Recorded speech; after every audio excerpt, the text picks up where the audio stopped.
You guys, welcome back to J&M Sports Talk. I'm Mark, and this is Jonathan, and we're here to review Week Three's action. Yep. So, Jonathan, let's start out. Who impressed you Week 3? First, we got to talk about BYU, and they just played a great ball. You know, we talked about this could be a hiccup game for Wisconsin if they didn't come ready to play. BYU been playing some great ball. I don't think either one of us expected them to actually pull it off. They played a great game. It was behind. They actually stole the show in the running game. So, you know what? I'm not even trying to say his first name, but their running back Canada, he ran for 118 yards and had 2 touchdowns. And were a big part of them beating Wisconsin up in Madison. And the other one has got to be Texas. You know, we were talking about it's going to be a toss-up game, and, we just came down to, I just thought their offense was just a little better, not 37-14 better. So I was really impressed with the score of that game. Ellinger looked composed, especially after going down 14-3 early. So great win for Texas at home. So those were who really impressed me this week. What about you? Yeah, for me, it has to go to Tommy DeVito. You poor FSU fans know his name. Yeah. But Dungy, the quarterback at Syracuse, he went down with an injury in the middle of that one. That was a very defensive game in the first half, but DeVito came off the bench, moved the Orange men down the field, and they ended up winning that game 30-7. He had 2 touchdowns, almost 150 yards passing. So he impressed me. I think he's got a bright future ahead of him. And then for me, the second thing that impressed me was the Alabama passing game. Really, that's the biggest thing in my estimation about Alabama this year that's been different from previous teams is the passing game. So, I mean, they passed for over 300 yards, 4 touchdowns with multiple quarterbacks. Yeah. So, really impressed with the Alabama passing game in Week 3. Yeah, I'm sure there was a lot of really disappointed Rebels this weekend after that one for sure. You know, a lot of people thought they were going to maybe even get that big upset there. But, yeah, I think we all were hoping and a little disappointed that wasn't a better game at least. So moving on, let's get into our disappointments. You know, the first one, one of the biggest disappointments for me this week was Vandy's upset bid coming up just short.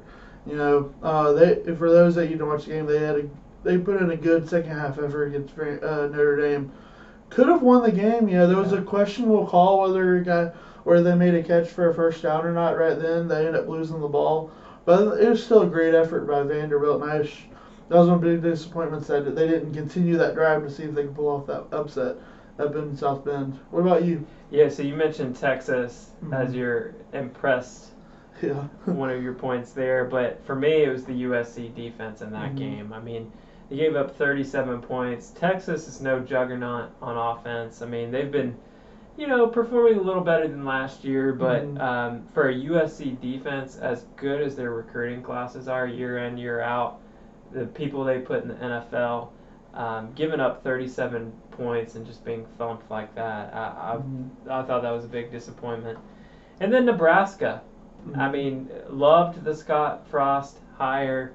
I know he's going to get the job done, but you can't help but be disappointed as a Nebraska fan being 0-2 first 3 weeks of the season. You know, the first game got canceled, so it's tough right now for them. I think they'll get over the hump, but right now it's tough sledding. Right. You know, someone that wasn't disappointed about that outcome was me. There you As go. we move into they were who we thought they were. Yeah. And I actually picked them to lose that game You to did. the Troy Trojans. You know, they made a really good effort. They had a big punt return that was huge in that game, setting them up. But I do want to highlight one player, Sawyer Smith, quarterback for Troy. You know, they run a 2 quarterback scheme. He's the read option guy. He's actually from where we do our show, just in Cantonment. He played high school at Tate. So I want to give him a shout out. He had a big run on an option early on one of his drives that, if he had just a little more speed, he might have broke it for a touchdown. But he had a big 60-yard play that set them up for a score, and he was the quarterback for a couple scoring drives, and their big upset in Nebraska. So he's one of them. So we were who they thought they were, and my other one is FSU. They are as bad as we thought they were. We talked about it. This was going to be one of the big weeks that they were going to need to show some kind of life. And as we watched that game, it was like not even DeAndre Francois looks like he's in sync of the player he was. So it just seems like there's so many troubles that I don't want to put it all on Taggart, which a lot of FSU fans are. I saw they have a GoFundMe to buy his contract out already. Y'all need to hold the brakes on that. That's a little too early. Give the man an opportunity. Things are a lot bad at Florida State when Jimbo was still there last year. Y'all have a lot of work to do. It's not all on him. It's a team effort that needs improving at every level, and it is what it is. So that's all I'm gonna leave it on. I don't want to harp on them too much, upset the Nole fans out there, but it's just gotta get better somewhere, some way, and the schedule's not gonna get any easier for them to do so. Yeah. So speaking of getting better, Dwayne Haskins, the quarterback from Ohio State, I mentioned him several times in the preseason shows. But so far in the season, nearly 73% passing completion percentage. Phenomenal. 11 touchdowns passing, just 1 interception. He's doing a great job. They had that big win against TCU this week, but he is who we thought he was. Certainly a Heisman contender. Oh, for sure. And then SEC West. They are who we thought they were. I mean, you've got Alabama, Auburn, LSU, Texas A&M, Mississippi State. I mean, all those teams are some of the best in the country, and it would not surprise me if there were multiple teams from that specific division that go to the playoff. I think we'll talk more about that in our after show, just a short teaser, but really impressed with the SEC West thus far in the season. For sure. All right, let's move on to recap some games. Right. So let's start with the Vandy Notre Dame game. You mentioned that a little bit. Yeah, this was one that, Notre Dame kind of stepped out and did what we thought they did. We didn't think they were going to actually look over Vanderbilt at all. They just never put them away. And there's one thing, if you let a good team like Vanderbilt is, and you don't put them away early, they're going to hang around and make it a game. And for sure enough, they did. Kyle Shermer was very impressive in that second half. He made some really great, timely throws. You don't know, he's the son of the Giants head coach in the NFL. Yeah. So he showed the part of being a coach's kid. Really solid. Didn't get rattled by South Bend and its craziness. And it was just a really impressive game, which, it came down to that, whether that was a catch or not. For those that didn't watch the game, the receiver made a great play on the ball, made the catch, came down with it, and as he hits the ground, the defender lands right on top of it, and the ball squirts out. So I was trying to look at the rules, and they're really, really confusing in college about what's a catch and what's not based on the rules. So I was trying to find out even this weekend about determining if it was a catch or not, and it's even they're confusing on what a catch is. It's like the NFL, that you can't decide what a catch is and isn't, even by rules. So it was unfortunate. That was what it came down to, what caused them to lose that game, but really great effort, and I think both teams can take a lot from it.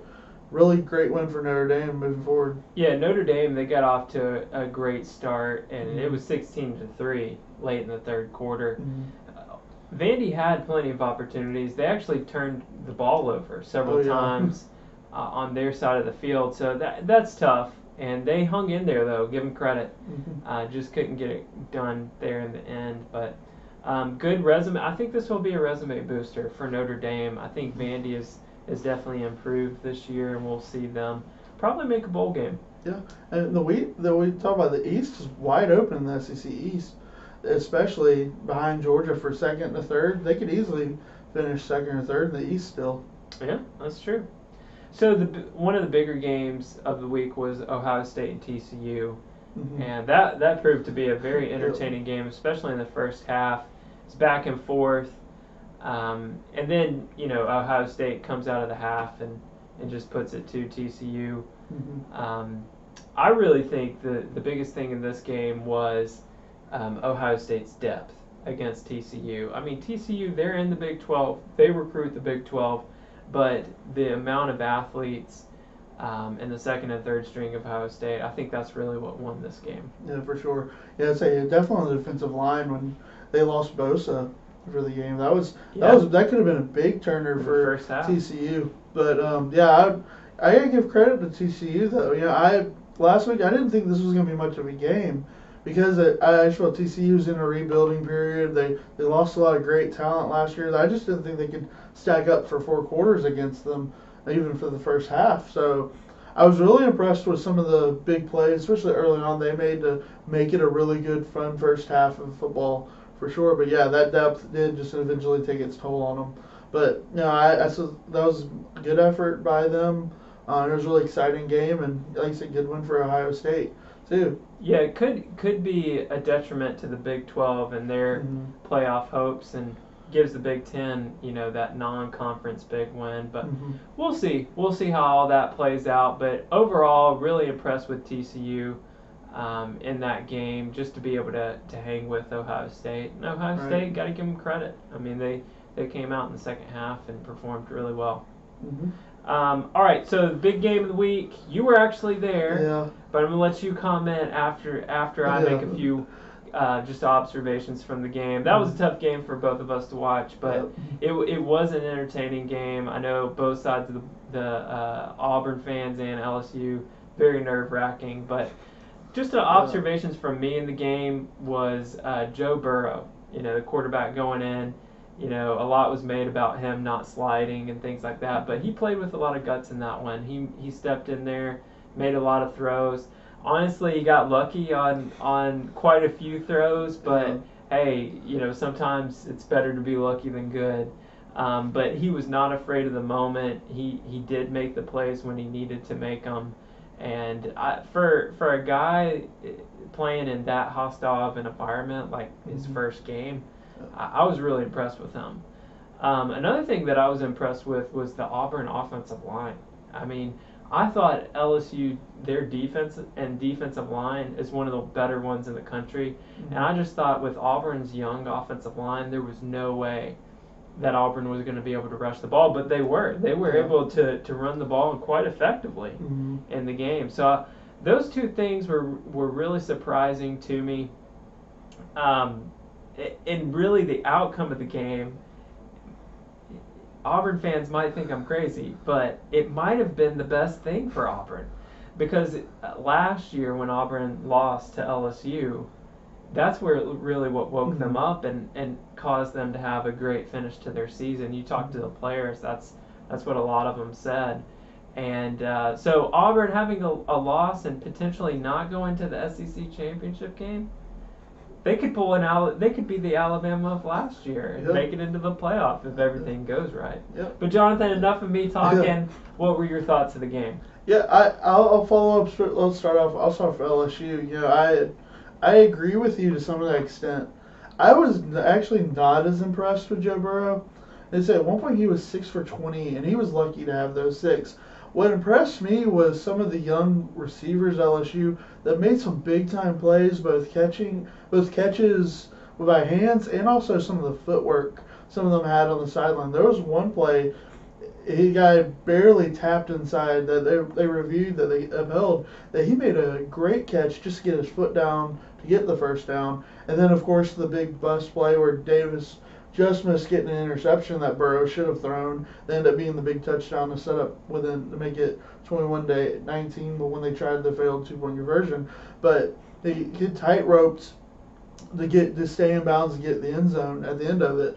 So I was really impressed with their receivers. They played in a phenomenal game, and Burrow owes all of them steak dinners for a month the way they made him look.